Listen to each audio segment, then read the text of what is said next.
Hello everyone. तो आज हमारी शादी को पूरे 9 साल हो गए हैं। एनिवर्सरी की शुरुआत हुई क्यूट सी फ्लावर बुके सरप्राइज के साथ। बिल्कुल भी एक्सपेक्टेड नहीं था, तो स्माइल तो आनी ही थी। इसके बाद स्टार्ट हुआ हमारा मॉर्निंग रूटीन, जिसमें हमने ये येलो हर्बल इन्फ्यूजन चीयर्स करके पिया, क्योंकि आज थोड़ा स्पेशल डे था। तो इसके बाद हम खाना बनाने की तैयारी में लग गए थे, बिकॉज हमारा प्लान था कि आज हम कहीं बाहर जाएंगे। लो जी, ये व्हाइट छोले जब तक बन रहे हैं मैं निपटाऊंगी अपना थोड़ा काम, बिकॉज मेरे फोन की स्टोरेज कम हो गई थी, तो मैंने उसको लैपटॉप में थोड़ा खाली किया। इसी बीच मुझे याद आया एक डीआईवाई, और मैं वो करने लगी, पर वो बीच में ही मुझे छोड़ना पड़ा क्योंकि आज का दिन इतना ज्यादा बिजी था। तो जब मैं साफ सफाई कर रही थी, मेरा बेटा मेरी हेल्प कर रहा था। इसके बाद मैंने बनाई रोटियां, और इसके साथ साथ बच्चों ने और मेरे हस्बैंड ने भी खाना खा लिया।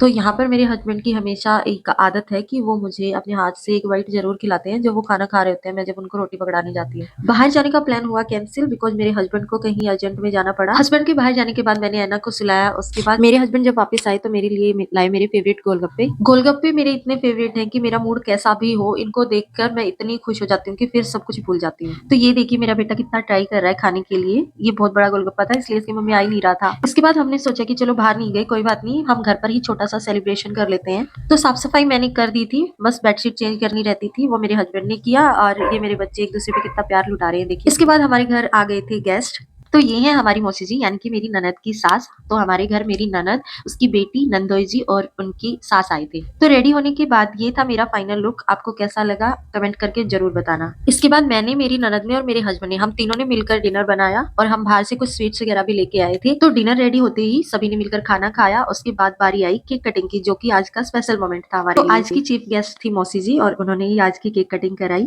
इसके बाद बारी आई एक दूसरे को केक खिलाने की। तो मेरे हस्बैंड ने आज तक कभी केक को ट्राई नहीं किया है, तो उन्होंने फिर से मना कर दिया कि मैं नहीं खाऊंगा। तो मैंने उनको कन्विंस किया कि चलो खाना मत, बस फोटो क्लिक करा लो। इसके बाद बारी आई मेरी ननद की, तो इन्होंने अपना फेस रिवील करने से मना कर दिया। यहाँ पर ये मेरी है ना, देखो खाई जा रही है, खाई जा रही है। यहाँ पर ये मेरे दोनों बच्चे खाने में बिजी थे, एक बलून खा रहा था, दूसरा केक पे केक खाई जा रही थी। तो जैसे ही मेरे हस्बैंड यहाँ से हटे, इन दोनों की लड़ाई मच गई कि कौन सा ये केक कट करेगा।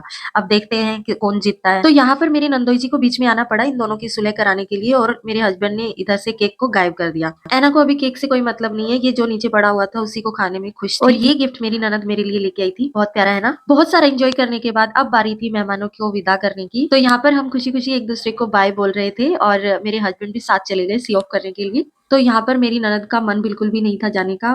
मैं ऊपर से कह रही थी बाय बाय। गेस्ट के जाने के बाद हमने किया एक छोटा सा फोटोशूट। आप देखिए कितनी प्यारी प्यारी फोटोज आई हैं। तो आफ्टर फोटोशूट हमने किया थोड़ा कपल डांस। स्टेप थोड़े परफेक्ट नहीं थे, बट इट्स ओके, हमने ट्राई किया। एटलीस्ट मोमेंट बहुत ही प्यारा था। तो इसी के साथ आज का दिन बहुत ज्यादा हेक्टिक होने के साथ साथ बहुत प्यारा भी रहा हमारे लिए। आपको कैसा लगा कमेंट करके जरूर बताना।